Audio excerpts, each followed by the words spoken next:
एक सन की राजा हर रोज सुबह अपनी रानी को खड़ी कर उसकी नथ में से 100 तीर निकालता और पूछता है कोई इस धरती पर मेरे जैसा? और कोई भी वीर मर्द रानी बेचारी कहती कि नहीं महाराज, आप जैसा वीर पुरुष और कोई नहीं समय बीता। एक बार रानी की माँ रानी से मिलने आई। जब उसने रानी की हालत देखी तो उसकी आंखों में पानी आ गया। बोली, बेटी यह कैसी हालत बना रखी है? बिल्कुल सूखी लकड़ी के समान हो गई हो। तुम्हें कोई बीमारी है, कोई दुख दे रहा है, या फिर तुम्हें समय से रोटी नहीं मिल रही? आखिर बात क्या है? अब रानी कैसे अपनी माँ को अपना दुख बताती कि राजा हर रोज सुबह उसे खड़ी कर उसकी नथ में से 100 तीर निकालता है। हर तीर में उसका कलेजा बाहर आने को हो जाता है। अगर वह जरा सी भी हिली या राजा जरा सा भी चुका तो प्राण गए। पर जब माँ ने बार बार दबाव देकर रानी से पूछा, तब रानी बोली, क्या बताऊं माँ, किसी चीज की कोई कमी नहीं। अन्न का भंडार भरा हुआ है, पीने को अच्छा पानी है, तो फिर बात क्या है बेटी? माँ ने इस बार जब रानी का हाथ पकड़ अत्यंत रुदन स्वर में पूछा तो रानी टूट गई और अपनी वेदना प्रकट करते हुए कहा, माँ, तुम्हारे जमाई राजा मेरी नाक की नथ में से 100 तीर निकालते हैं, जिससे मेरा हृदय थर थर कांपता है। मेरी तरफ आता हुआ हर तीर मुझे अपनी जिंदगी का आखिरी तीर प्रतीत होता है। यही बात मुझे हर समय अंदर ही अंदर खाई जाती है कि आज तेरा आखिरी दिन है।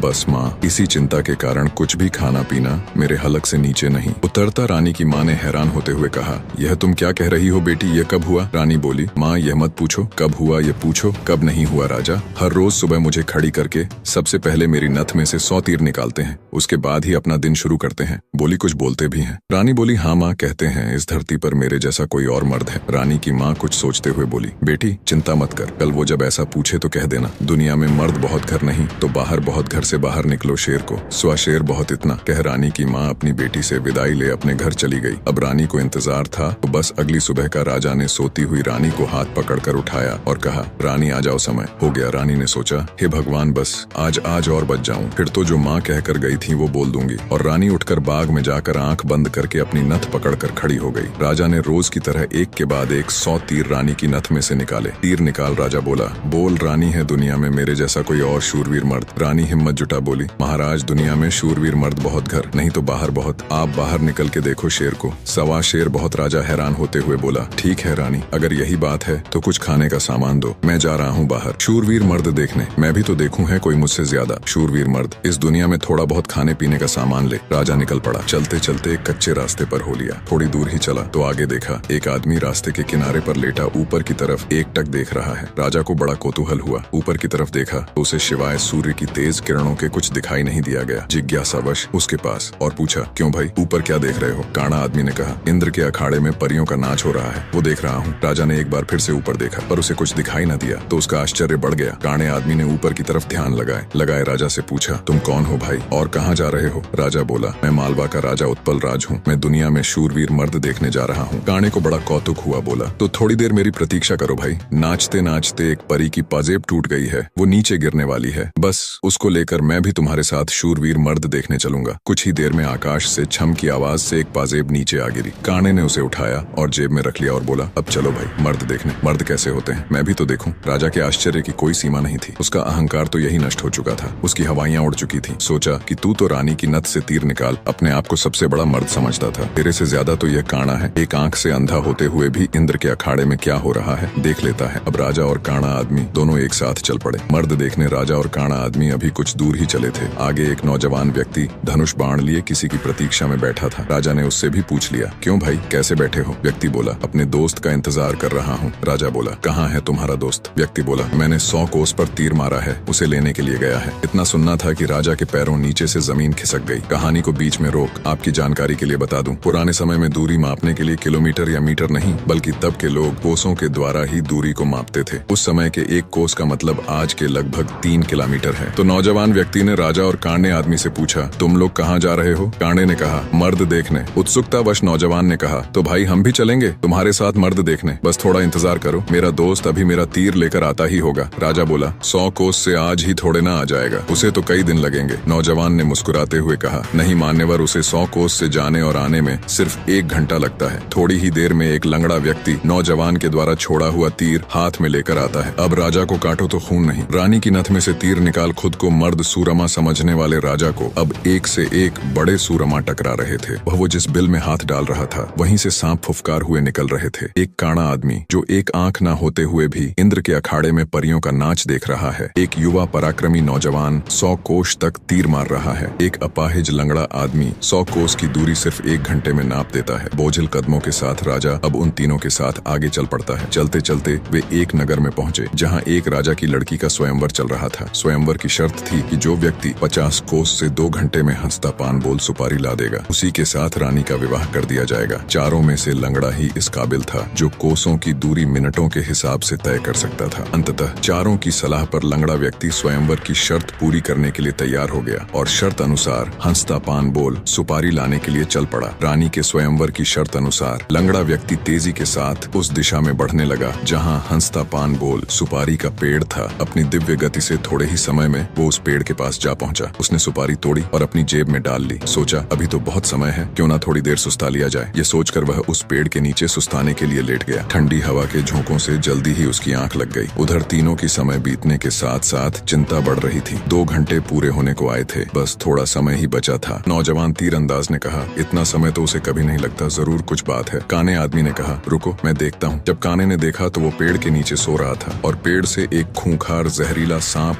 उसे काटने के लिए उसकी तरफ बढ़ रहा था। जब यह बात उसने साथियों को बताई कि वो तो सो रहा है और एक जहरीला सांप उसकी तरफ बढ़ रहा, तब तीरंदाज नौजवान ने काने से कहा, तुम मेरे तीर का निशाना सांप के फन पर लगाओ। काने ने कहा, हाँ ये ठीक है, निशाना लगाकर मैं हुंकारा भरूं, तब तुम तीर छोड़ देना। काने ने तीर को सांप के फन की दिशा में लगाकर जैसे ही हूं कहा, तीरंदाज ने तीर छोड़ दिया। तीर सीधा जाकर सांप के फन पर लगा और धड़ा की आवाज के साथ सांप नीचे गिर गया। आवाज सुन लंगड़ा आदमी हड़बड़ाहट के साथ उठकर बैठ गया। देखा तो एक जहरीला सांप उसके पास मरा पड़ा है और उसके दोस्त का तीर सांप को लगा हुआ है। सारा माजरा समझते उसे देर न लगी। वो दिव्य गति से नगर की ओर दौड़ा। समय रहते वह हंसता पान बोल सुपारी लेकर राजमहल पहुंच गया। अब समस्या यह थी कि राजकुमारी पर असली हक किसका है। राजा अगर घर से मर्द देखने नहीं चलता तो यह सारा किस्सा ही शुरू नहीं होता। काना अगर अपनी दिव्य दृष्टि से देखकर लंगड़े व्यक्ति को सांप से नहीं बचाता तो राजकुमारी के स्वयंवर की शर्त कैसे पूरी होती। नौजवान तीरंदाज के पास 100 कोस तीर चलाने की क्षमता न होती तो भी उसके मित्र को सांप 10 लेता और शर्त पूरी नहीं होती। लंगड़े व्यक्ति के पास दिव्य गति न होती तो भी राजकुमारी स्वयंवर की शर्त पूरी न होती। राजकुमारी का पति कौन होगा? जब इसके ऊपर उनमें आपस में सलाह मशवरा हुआ तो राजा को ही चुना गया, क्योंकि यह सारी कहानी ही उससे शुरू हुई थी। पर राजा ने अपनी सारी बीती बात बता कहा, मैं पहले से ही शादीशुदा हूँ, इसलिए मैं राजकुमारी से शादी करूँ, इसका सवाल ही पैदा नहीं होता। मैं तो तुम सबका शुक्रगुजार हूँ मेरा खोखला वहम तोड़ने के लिए। काने ने कहा, मैं तो इंद्र के अखाड़े में अपनी परियों के साथ ही खुश हूँ और वैसे भी मेरे दिन अब उस ऊपर वाले को याद करने के हैं। बारी आई युवा तीरंदाज की। उसने अपने मित्र से कहा, मित्र राजकुमारी के साथ तुम्हारा विवाह होना चाहिए, क्योंकि तुमने ही स्वयंवर की शर्त का सीधा पालन किया और राजमहल में शर्त अनुसार हंसता पान बोल सुपारी लेकर आए। इसलिए शर्त के दृष्टिकोण से देखें तो राजकुमारी पर तुम्हारा ही हक बनता है। तीरंदाज की बात सबको सही लगी और सबने सहर्ष सहमति जताई। लंगड़े व्यक्ति के साथ राजकुमारी का विवाह हो जाता है। सभी बहुत खुश थे। राजा सभी को अपने राज्य आने का निमंत्रण दे खुशी खुशी उनसे विदा लेते हैं। अपने मन में वह अब कभी रानी के साथ दुर्व्यवहार न करने की शपथ लेते हैं। अगर अभी तक आपने हमारे चैनल को सब्सक्राइब नहीं किया तो सब्सक्राइब करो और वीडियो अच्छी लगी तो लाइक करो और कमेंट में बताओ आप कैसी कहानी सुनना पसंद करेंगे।